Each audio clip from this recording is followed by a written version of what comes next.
Relógio marcando 8 horas e 4 minutos, 8 horas e 4 minutos, e eu estou recebendo aqui este ano, né? 2018, nosso primeiro bate-papo, nossa primeira entrevista, ele que é especialista em pequenas e médias empresas, consultor, ele dá palestra, é o doutor Zero Costa que vai falar pra gente. Quero ver, você é empresário de Americana, empresário de Arthur Nogueira, Campinas, Cosmópolis, Engenheiro Coelho, Olambra, Hortolândia, Indaiatuba, Itatiba, Jaguariúna, Montemor, Morungaba, Nova Odessa, Paulinha, Pedreira, Santa Bárbara do Oeste, Santo Antônio da Posse, Sumaré, onde estão os nossos estúdios, Valinhos, Vinhedo. Então você pode já, se você quiser, pode já mandar aqui a sua pergunta no nosso WhatsApp, que é o 999980540. Ou se você preferir também, conhecer mais sobre o Dr. Zero Costa, você entra no blog, daqui a pouco ele vai estar passando para você o endereço do blog, e lá você tem todas as entrevistas, todos os bate-papos que a gente teve aí durante o ano de 2017, um ano muito difícil, e estou abrindo aqui o microfone para o doutor Zero Costa. Muito bom dia, doutor. Bom dia, Milton. Prazer enorme estar aqui com vocês, com os seus ouvintes. E vamos encarar 2018, né? Se Deus quiser, será um ano mais positivo do que foi 2017. Um ano duro, como você falou, né? Muito duro, né, doutor? Muito duro. Um ano de muita reflexão, muito trabalho, pouco resultado. O governo se esforçou, é verdade.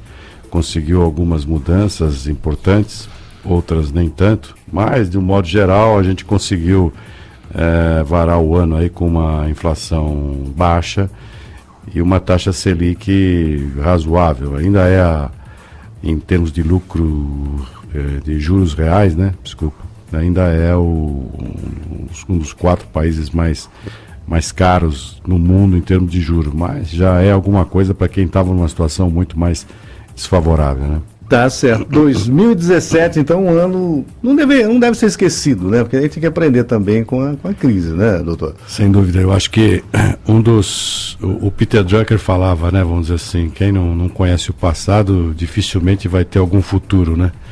Então, eu acho que a gente tem que aprender com esses erros. Obviamente que é difícil você, hoje em dia, com tantas mudanças, na velocidade que muda o mundo, você extrapolar o passado.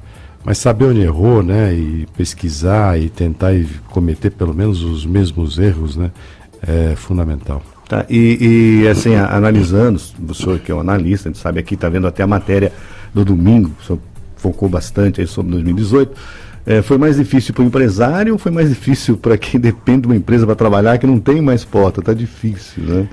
Acho que foi difícil para os dois, né, vamos dizer assim. Principalmente o empresário, o pequeno e médio empresário, que não tem muito aonde socorrer, né?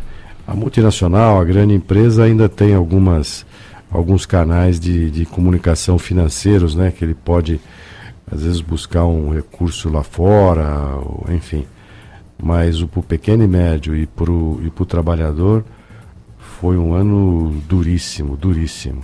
E a pergunta que segue pra gente aqui tem a ver com o ano passado, né? Não é nem a semana passada, é o ano passado, porque o endividamento, tá? E a primeira pergunta que chega para o senhor é o seguinte, tá? Quando que eu devo ir ao mercado financeiro? Bom, o mercado financeiro no Brasil, ele é um mercado bastante maduro, né? Vamos dizer. E existem uma série de canais que você pode se socorrer para buscar algum recurso financeiro. É lógico que tem uma série de restrições também, né? O banco, você sabe, o banco só empresta para quem tem algum patrimônio, né? Ele não empresta para quem não tem patrimônio. Infelizmente no Brasil é assim. Mas uma outra solução também que deve ser analisado para quem está buscando capital vamos dizer assim, aceitar, por exemplo, um novo sócio, né? Não é também muito simples isso, porque muitas vezes não depende de recurso financeiro, mas depende muito da cultura desse novo sócio, né? E que pode gerar uma série de ruídos na sua empresa. Mas a gente sabe que o capital financeiro proveniente de banco e de instituição financeira, ele é impiedoso, né? Vamos dizer assim, ele te empresta, mas quase sempre com uma cláusula de saída, né?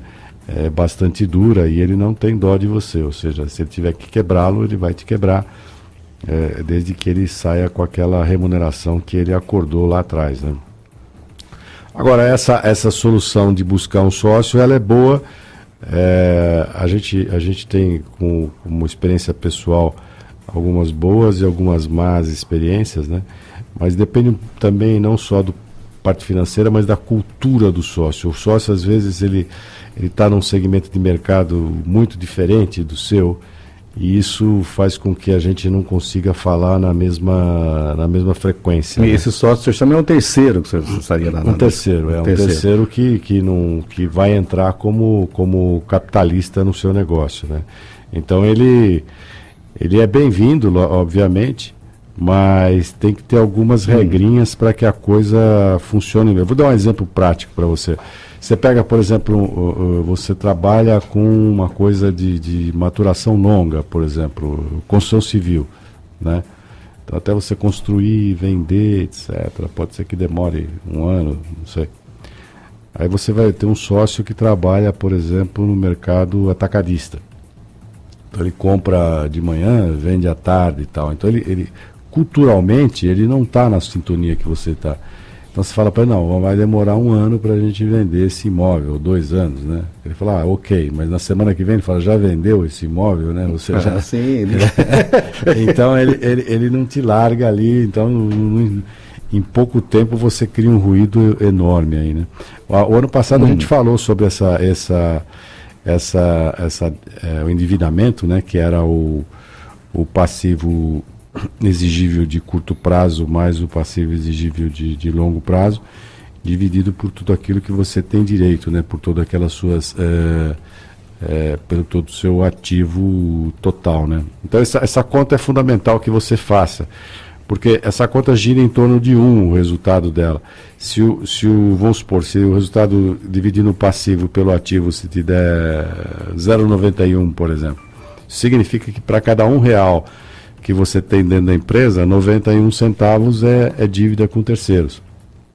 Então, se der igual a 1, por exemplo, então o que você tem na empresa, você deve para terceiros. Se for maior que 1, né, a situação já é bem mais complicada, ou seja, você deve mais do que tem na empresa. E aí você deve procurar um sócio ou buscar um recurso no mercado financeiro. Então o senhor acabou respondendo aí a pergunta do ouvinte aqui, que ele fala se existe alguma estratégia para pagar a dívida, né?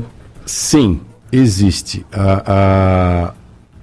Porque assim, a estratégia para pagar a dívida é você saber a composição dessa dívida, né? Os especialistas chamam de composição de endividamento, ou CE, composição de endividamento. Você dividir a sua dívida de curto prazo, a sua dívida de curto prazo, e dividir pelo que você tem de curto e longo prazo. Entendi. Né? Então você vai ter um percentual.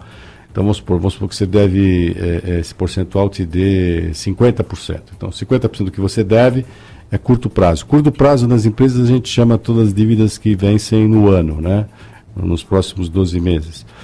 Então, se ela deu 50%, uma estratégia para você pagar a dívida é você alongar um pouco essa dívida, né? Chamar os seus credores para renegociar e jogar isso para frente. Aí você ganha um oxigênio, ganha um fôlego para poder encontrar uma maneira de pagar essa dívida, né? Então a estratégia básica é a estratégia do alongamento da dívida, né? E aí você tem que negociar às vezes com vários bancos, com os vários credores, né? E provar que você tem condições de pagar essa dívida. É importante também você ter alguns dados históricos, né? De como você, antes de você ir para essa negociação, por exemplo, quanto você está vendendo, qual é a sua margem, etc, para que você demonstre musculatura para realmente fazer frente a essa dívida. Entendi. Bom, e sobre a composição aí do endividamento, é interessante a composição do endividamento, a gente pode então afirmar, o ouvinte está perguntando, que esse índice é baixo. Isso é bom? É bom. Quanto mais baixo esse índice, melhor, né? Porque quanto mais baixo, isso significa que as dívidas de curto prazo são porcentualmente menores, né? Significa que você tem menos dívida para pagar no curto prazo.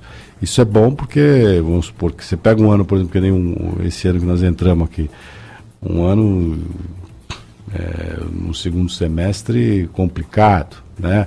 Um ano de eleição, ninguém sabe se vai ganhar um Messias aí, um novo Messias, um Bolsonaro, um Lula. Bom, o Lula tem agora, né? Agora dia 24 ele tem aí Tem que passar por uma... Tem que passar pela provinha dele aí também, né?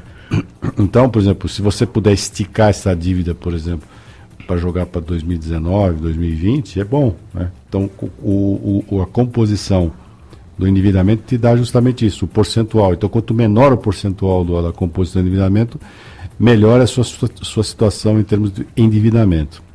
E sobre a garantia, tem alguma garantia de capital para terceiros, nesse caso? Vamos supor, o terceiro, vamos dizer assim, que seria o credor, né? Ele deve estar preocupado, ele mandou essa pergunta e quer saber se ele tem alguma garantia. O terceiro vai querer uma garantia. A garantia que você pode dar para o terceiro é o seu patrimônio líquido, né? Então, o que você faz? Você tem que falar para o terceiro que você tem condições de pagar. Então, o que você faz? Você pega o seu patrimônio líquido, divide pelo seu passivo, né? Tanto de curto como de longo prazo, e aí você prova para ele que você tem patrimônio para fazer frente a essa dívida. É o que o banco, na verdade, exige, que você tenha pelo menos patrimônio, senão provavelmente ele não te empresta. Por isso que eu falei lá no início que às vezes é melhor você admitir um sócio, né? Porque o sistema financeiro, principalmente no Brasil, ele é implacável, né? Ele não tem dó, não. Tá certo, doutor. Bom, são 8 horas e 16 minutos. A gente vai entrar um pouquinho na matéria do senhor domingo aí, né? As previsões. O senhor fez um balanço e olha, eu separei aqui um parágrafo, né, interessante, né, que a gente vai comentar agora e o senhor dá uma palhinha pra gente.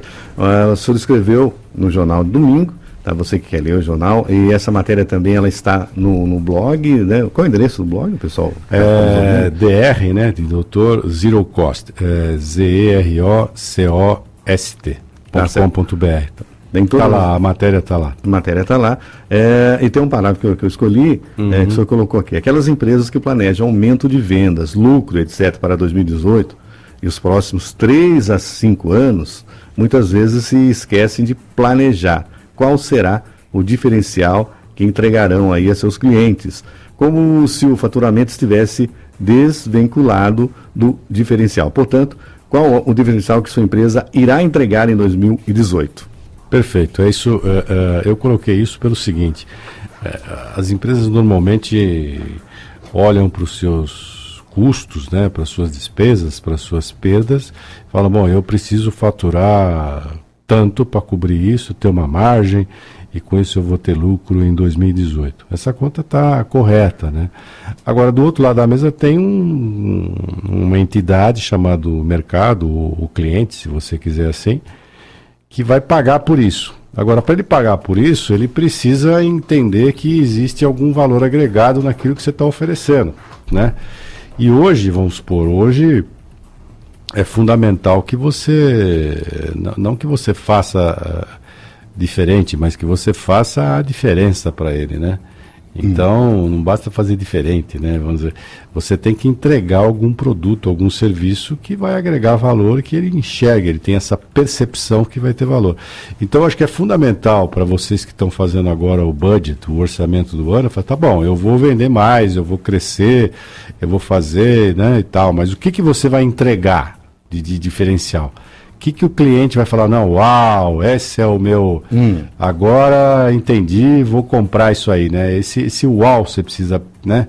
Você precisa conquistar esse A.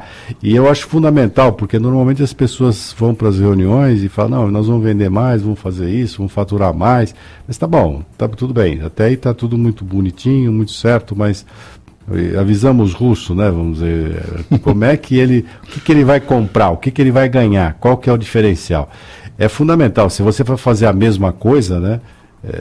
Isso é insano, né? Vamos dizer assim, você não vai melhorar suas vendas, né? O Einstein falava isso, né? Louco é aquele que faz sempre a mesma coisa o tempo todo, né? E acha que vai obter resultado diferente, né? Esse é um louco, né? Então eu acho que esse parágrafo que você pegou lá, a matéria é bastante grande, mas ele é importantíssimo para que as pessoas realmente reflitam sobre o seu negócio em si, né? Esquece um pouco o aumento do faturamento, mas o que ele vai entregar de diferencial para o seu cliente. Tá, e eu estou lutando para isso. Você colocou aqui a última frase, você fala assim, para levantar mais cedo todos os dias de 2018 e correr atrás dessas metas. Eu estou levantando às 4h20, então eu já estou no caminho. Né? Não, esse diferencial, eu quero dizer o seguinte, esse diferencial tem que trazer para você a gana, né? De falar, pô, legal, vou fazer, vou levantar mais cedo, estou animado, vou fazer, vou entregar esse produto e vou fazer a diferença para esse meu cliente. É isso que eu digo, vamos supor, não adianta, você tem que estar, porque o que faz a diferença nas empresas são as pessoas, né? Então, você levanta às 4h20, né? E vem com a gana de dar uma boa informação, de fazer bem para o seu cliente, né? Porque que é o seu ouvinte, né? Que você não está vendo aqui, né? E isso é fundamental, porque isso é que nem você fazer uma cara feia ao telefone. Você fala que o fulano faz uma cara feia. Cuidado, tem Skype hoje, o pessoal tem que ficar esperto. Vamos supor, o cara não está te vendo, mas ele sente que você está fazendo uma cara feia, né? Certo. Então, vamos supor, o cliente tem que sentir que você está imbuído do desejo de que ele progrida, né? Que ele cresça. Então, aí vocês vão juntos. E aí a somatória de 1 mais 1 sempre é maior que 2, né? Tá certo. Doutor, obrigado mais uma vez pela presença do senhor. A gente vai encerrar o programa hoje falando de Ivan Lins começar de novo. Talvez ele cante com a Elis Regina essa música aí. E tem que começar sempre, né? Não é nem recomeçar, é começar, porque é um ano novo, né? Tem que começar de novo. Começar, né? De novo e começar com fé, né? Começar com fé que vai dar certo. Uma boa semana para o senhor. Você também, um bom ano para os seus ouvintes. Foi um prazer enorme estar aqui durante 2017. Espero que a gente tenha contribuído com alguma coisa. Sem dúvida nenhuma.